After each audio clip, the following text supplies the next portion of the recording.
நீங்க அது மாய சார். திராவிட மாடல்லாம் முற்போக்கு தான் கொண்டு வரணும்ன்றது எங்க இருக்கு? என்ன முற்போக்கு இருக்கு அவங்களுக்கு? என்ன முற்போக்க கொண்டு வந்துட்டாங்க இது வரைக்கும்? நான் கேட்கிறேன், நீதி கட்சி தான் தமிழ்நாட்டை ஆட்சி பண்ணாங்க. 1920 இருந்து 37 ராஜாஜி வர வரைக்கும் அவங்க தான் ஆட்சி பண்ணாங்க. ஒரு பட்டியல் சமுதாயத்தை சேர்ந்தவரையும் அவங்களால ஒரு அமைச்சராக்க முடியல. 15-20 வருஷம் நீதி கட்சி ஆட்சி தானே சார் நடந்துச்சு. ஏன் ஒரு எஸ்சி கூட மினிஸ்டர் ஆகல? நீங்க சொல்ற பார்ப்பனிய பிராமணிய முதலமைச்சர் ராஜாஜி வந்ததுக்கு அப்புறம் தான் ஒரு எஸ்சியை வந்து மந்திரி ஆக்கினாரு. பட்டியல் சமுதாயத்தை சேர்ந்த ஒருத்தரை அமைச்சராக்கி அழகு பார்த்தது யாரு? ராஜாஜி. உங்களுக்கு தெரியுமா, 1937 வரைக்கும் நீதி கட்சி ஆட்சியில தீண்டாமை சட்டப்படி குற்றம் அல்ல தமிழ்நாட்டில். As per law it's not a crime. 37 வந்து ராஜாஜி கொண்டு வந்த சட்டம். அது தீண்டாமை குற்றம்ன்ற சட்டத்தை ராஜாஜி கொண்டு வந்தாரு. அது வரைக்கும் ஏன் சட்டம் இல்ல? நீங்க என்ன சமூக நீதி பேசுறீங்க? யாரு பண்ணாங்க சொல்லுங்க. வாங்க பொது வெளி விவாதத்துக்கு தயாரா? நீங்க பேசுவோமா?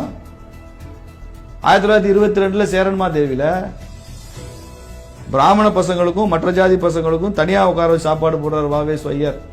அப்படிதானே நீங்க பிரச்சனை பண்ணி பெருசா ஈவேரா கொதிச்சு எழுந்தார் வாவேஸ் சேரன்மா தேவி ஆசிரமத்துக்கு. அப்பதான் தீக்கால ஆரம்பிச்சு போனார்ல. 1927 வரைக்கும் பச்சையப்பா கல்லூரியில சென்னையில எஸ்சி மாணவர்களுக்கு அட்மிஷன் கிடையாது. தெரியுமா உங்களுக்கு? உங்களுக்கு சேரன்மா தேவி எங்க இருக்கு? எங்கேயோ திருநெல்வேலி மாவட்டத்தில் ரிமோட்டா இருக்கிற இடம். அங்க எல்லா ஜாதிக்காரனும் ஆசிரமத்தில் இருந்தான். தெரிஞ்சுக்கங்க. சாப்பிடும் போது அவன் தனியா போகணும்னு சொன்னான். அந்த காலத்து சமூக வழக்கம். அது சொன்னா அதையுமே நம்ம ஏற்றுக்கொள்ளன்னு வச்சுங்க. அது தெரியுது உங்களுக்கு. எங்க இருக்கீங்க? சென்னையில இருந்து கண்ணு அப்படி பார்த்தா நல்லா தெரியுது. சேரன்மா தேவி தெரியுது. பக்கத்துல பச்சையப்பா காலேஜ் தெரியல உங்களுக்கு? அட்மிஷனே கிடையாது. ரெக்கார்டு ஹிஸ்டரி மறுத்து பாருங்க. என்கிட்ட கேளுங்க. அது சுபவீர பாண்டியன் நாக்குல சுழுக்கு. அவருக்கெல்லாம் இதெல்லாம் பேச மாட்டார். அவர் திருமாவளவனுக்கெல்லாம் அங்க திரும்பிக்கிறாரு. பேச சொல்லுங்க. MC ராஜா பெரிய தலித் தலைவர். அவர் நீதி கட்சியை விட்டு ஏன் வெளில போனாரு? மெட்ராஸ் பிரசிடென்சில 16,000 பள்ளிக்கூடங்கள்ல எஸ்சி மாணவர்களை சேர்த்துக் கொள்வதில்லை. 7,000 பள்ளிக்கூடங்கள்ல தான் எஸ்சி மாணவர்களை சேர்த்துக்கிறாங்க. 16,000 ஸ்கூல்ல சேர்த்துக்க மாட்டேங்கிறான் எஸ்சினா.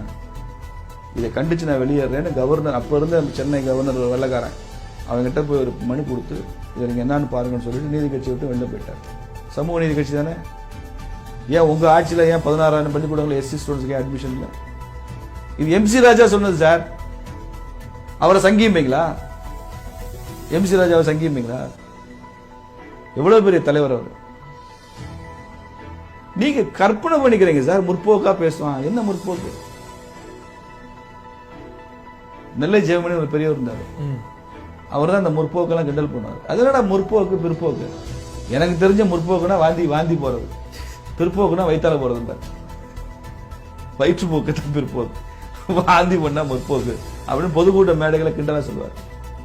என்ன அதை தாண்டி இந்த கம்யூனிஸ்ட் அவங்ககிட்ட என்ன? வைக்கம்ல எத்தனை நாள் நடந்த போராட்டம்? வைக்கம் போராட்டம் 1 வருஷத்துக்கு மேல நடந்துச்சு. ஈவேரா எத்தனை நாள் இருந்தார் வைக்கத்துல? 3 நாள் இருந்தார். ரெக்கார்டு. நீங்க வைக்கம் போராட்டத்தில் கலந்துக்கிட்டவன்னு கேரளா கவர்மெண்ட் அந்த ஹாலில் பெரிய ஹால் ஆஃப் இன்ஃபர்மேஷன் வச்சிருக்கான். 100கணக்கான படங்கள் இருக்கு. அது நடுவில் ஒரு படம் ஈவேரா படம். இங்க நீங்க அடேங்கப்ப வைக்கம் வீரருங்கிறீங்க. அப்ப நீங்க வைக்கம் வீரர் தானே. பட்டியல் சமுதாய மக்கள் பொது தெருவுக்குள்ள நுழையக்கூடாதுன்றதை தடுத்து அந்த ஆதிக்க உணர்வை அடித்து உடைத்து வைக்கத்தில் போராடிய ஈவேரா 1920களில் ஏன் தமிழ்நாட்டில் ஒரு போராட்டம் பண்ணல? தமிழ்நாட்டில் இவங்களெல்லாம் கோயிலுக்குள்ள விடணும்னு ஒரு போராட்டம் பண்ணல? தமிழ்நாட்டில் தெருக்குழுக்குள்ள விடணும்னு இங்கே பட்டியல் சமுதாய மக்கள் பிரச்சனை இல்லையா? அப்போ அவர் கேரளாவில் போய் வைக்கத்துல போடுவாரா? அமெரிக்காவில் 60 அடி ஹை ஜம்ப் தாண்டுவாரு. இந்தியாவில் தமிழ்நாட்டில் தாண்ட மாட்டாரா? நீங்க அத்லெட் அமெரிக்காவில் தாண்டுவீங்கன்னா இந்த ஊர்லயும் தாண்டணும்ல சார். ஏன் தாண்டல? நீங்க அத்லெட் இல்ல, டுபாக்கூர்.